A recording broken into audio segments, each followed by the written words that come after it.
जय श्री राधे। मैं आचार्य प्रशांत कौशल आज आपके समक्ष पुनः उपस्थित हूँ। इससे पहले मैंने आपको लघु पाराशरी के श्लोक क्रमांक 33 एवं 34 की व्याख्या करके बताया था एवं उसमें जो उदाहरण दिया गया था उसके फल को भी बताया था कि हम दशा अंतरदशा के फल का निर्णय किस प्रकार करते हैं एवं दशा अंतरदशा के स्वामी जातक को किस प्रकार फल देते हैं। अब इसी क्रम को आगे बढ़ाते हुए आज हम 35वें श्लोक में समझेंगे। इस श्लोक में बताया गया है कि शुभ ग्रह की यदि महादशा चल रही है और उसमें यदि योग कारक ग्रह की अंतरदशा आती है या फिर अन्य ग्रहों की अंतरदशाएं आती हैं तो वह जातक को किस प्रकार का फल प्रदान करती है। तो सबसे पहले 35वां श्लोक है, शुभस्यास्य प्रशक्तस्य दशायां योगकारिकाः स्वभुक्तिषु प्रयच्छन्ति कुत्रचिद्योगजं फलम्। अब इस श्लोक के हम सबसे पहले भावार्थ को समझते हैं। सबसे पहले इन्होंने बताया है कि शुभ ग्रह की महादशा में संबंधी योग कारक की अंतरदशा होने पर सर्वत्र योग फल नहीं मिलता, शुभ फल ही मिलेगा। अब इन्होंने बताया है कि शुभ ग्रह की यदि महादशा चल रही है और यदि उसमें किसी योग कारक ग्रह की अंतरदशा आ जाती है तो उसमें योग फल की जातक को प्राप्ति ना हो करके शुभ फल की प्राप्ति ही होती है। इसके बाद यदि दोनों में संबंध ना हो तब भी कुछ कम शुभ फल की प्राप्ति होगी।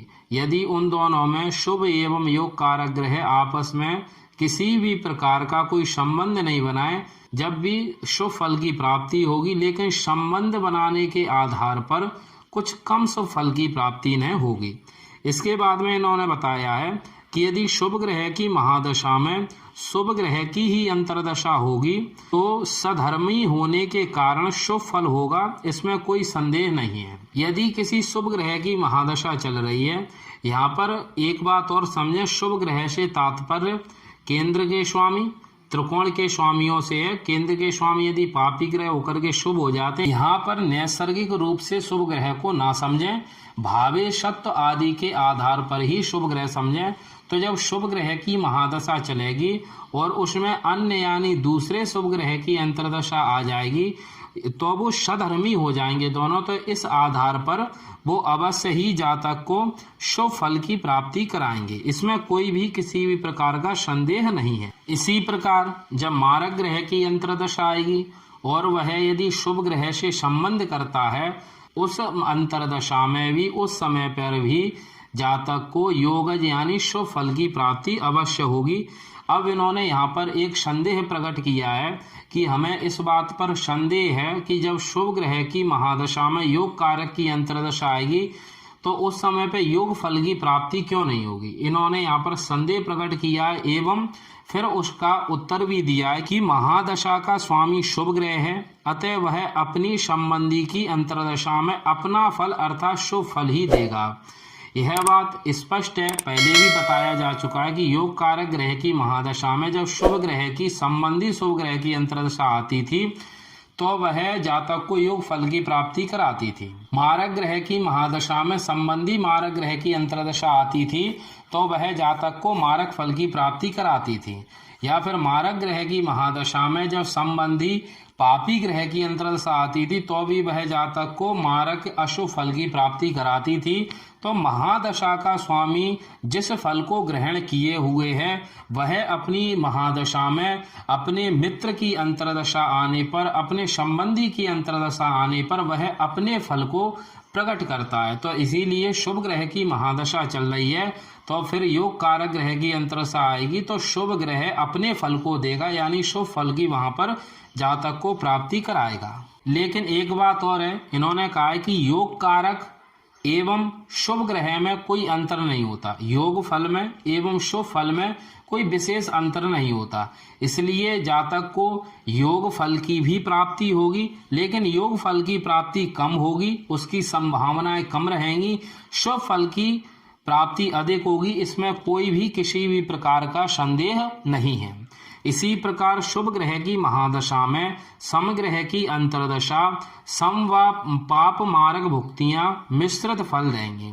यानी जब शुभ ग्रह की महादशा चल रही होगी और यदि उसमें शम ग्रह की अंतर्दशा आ जाएगी तो वह जातक को मिश्रित फल देगी, या फिर पापी ग्रह की अंतर्दशा या फिर मारक ग्रह की अंतर्दशा आ जाएगी तो वह मिश्रित फल देगी फलानुगुण्य के आधार पर। फलानुगुण्य किसे कहते हैं हम? दो विरोधी फलों को देना या फिर दो विरोधी फलों की प्राप्ति होना। तो दो विरोधी फल कौन से हो जाएंगे? शुभ ग्रह एवं अशुभ ग्रह दोनों विरोधी हो जाएंगे, यानी दोनों फलों की प्राप्ति उस समय पर जातक को होगी। अब इसके बाद में समझें, इन्होंने कहा है कि पाराशर जी ने भी कहीं कहीं पर वर्णन किया है कि शुभ ग्रह की महादशा में योग कारक फल की भी प्राप्ति होती है, और सुश्लोक शतक में भी बताया गया है शुभ ग्रह से संबंधी योग करता ही योग ग्रह अस्याप्यंतर दशा मध्य राज्य सौख्यम भवे ध्रुवम। शुभ ग्रह की महादशा में संबंधित योग कारक ग्रह की अंतर्दशा होने पर निश्चय से राज सुख की प्राप्ति होती है। शुभ ग्रह की यदि महादशा चल रही है और यदि उसमें संबंध रखने वाले योग कारक ग्रह की अंतर्दशा आएगी तो अवश्य ही जातक को योग फल की प्राप्ति कराएगी, और यदि वह अंतर्दशा का स्वामी शुभ ग्रह से संबंध नहीं रखता तो अवश्य शुभ फल की जातक को प्राप्ति होगी। इस बात को यहाँ पर स्पष्ट करके बता दिया गया है। अब इन्होंने इस बात को सिद्ध करने के लिए यहाँ पर एक उदाहरण दिया गया है, उसे हम समझते हैं। यह उदाहरण है कर्क लग्न की कुंडली का, और कर्क लग्न की कुंडली में इन्होंने उदाहरण दिया है हमें बृहस्पति की महादशा का दिया है कि बृहस्पति की महादशा में इन्हें किस प्रकार का फल प्राप्त हुआ था। क्योंकि आप देखेंगे बृहस्पति इस जन्म कुंडली में नवम भाव के स्वामी हैं, यानी योग कारक हैं, शुभ हैं, षष्ठम भाव के भी स्वामी हैं। तो आगे पहले श्लोक आया था कि तृतीय षष्ठ नाथोपि गुरुर योग प्रदो भवेत, यानी तृतीय एवं षष्ठम स्थान के यदि स्वामी गुरु होते हैं तो उन्हें शुभ एवं योग कारक ही माना जाता है। तो षष्ठम भाव के स्वामी होने से गुरु को शुभ ही माना जाएगा एवं नवम भाव के स्वामी होने से योग कारक माना जाएगा। तो इस कुंडली में गुरु योग कारक हो गए। अब इन्होंने इसके फल का वर्णन किया है कि 1967 से 83 तक गुरु की महादशा रही। इसमें शुरू में गुरु की अंतर्दशा आई, तो पहले बताया जा चुका है कि योग कारक ग्रह हो, कोई भी ग्रह हो, वह अपनी महादशा में सामान्य फल ही जातक को प्रदान करता है। तो इसी प्रकार गुरु की अंतर्दशा में भी इन्हें सामान्य फल की ही प्राप्ति हुई। अब इसके बाद में अंतर्दशा आई शनि की। तो आप इस कुंडली में शनि को देखेंगे तो सप्तम भाव एवं अष्टम भाव के स्वामी हैं। सप्तम भाव के स्वामी यानी केंद्र के स्वामी होकर पापी ग्रह, इस कारण से इन्हें योग कारक माना जाता है, शुभ माना जाता है। और साथ में ये पंचम भाव में यानी त्रिकोण स्थान में स्थित है, इसलिए इन्हें योग कारक माना जाता है। लेकिन साथ में अष्टम भाव के भी स्वामी हैं तो इन्हें पापी भी माना जाएगा। इस कारण से योग कारक ग्रह की महादशा में जब शनि की महादशा आई तो इन्हें मिश्रित फल की प्राप्ति उस समय पर हुई, क्योंकि शनि शुभ एवं मारक दोनों स्थिति लिए हैं। इसके बाद में गुरु की महादशा में शुक्र की अंतर्दशा आई। तो शुक्र को आप देखेंगे, शुक्र चतुर्थ भाव के स्वामी होकर के साथ में एकादश भाव के भी स्वामी हैं, इसलिए शुक्र को यहाँ पर पापी माना जाए, क्योंकि साथ में तृष्णा स्थान के स्वामी हैं। और शुक्र स्थित भी कहाँ पे है? अष्टम भाव में स्थित है। अष्टम भाव में हानि स्थान में स्थित होने से शुक्र यहाँ पर अशुभ हो गए हैं। और गुरु और शुक्र में संबंध है, दृष्टि संबंध है, लेकिन शुक्र अशुभ स्थान में संबंध बना रहे हैं। इस कारण से इस अंतर्दशा में इन्हें आर्थिक कष्ट हुआ एवं रोजगार प्रबल रूप से पिछड़ गया, यानी रोजगार आदि की समस्या आई, शारीरिक कष्ट हुआ। इस प्रकार का फल शुक्र की अंतर्दशा में इन्हें प्राप्त हुआ। इसके बाद में अंतर्दशा आई सूर्य की। तो आप देखेंगे कि सूर्य द्वितीय भाव के स्वामी होकर के यानी धन स्थान के स्वामी होकर के सप्तम भाव में स्थित हैं, और गुरु स्वयं सूर्य की राशि में ही स्थित हैं, और साथ में सूर्य उच्च नवांश में भी स्थित हैं। इस कारण से इस अंतर्दशा में इन्हें राजकीय सेवा में जाने का अवसर मिला। क्योंकि सूर्य उच्च नवांश में स्थित हैं, एवं गुरु स्वयं सूर्य की राशि में स्थित है, इस कारण से इन्हें अच्छे फल की प्राप्ति हुई। यहाँ पर एक बात और स्पष्ट हो गई कि यदि योग कारक ग्रह की महादशा में समग्रह की अंतर्दशा आती है और तो अवश्य ही जातक को योग फल की भी प्राप्ति कराती है। क्यों?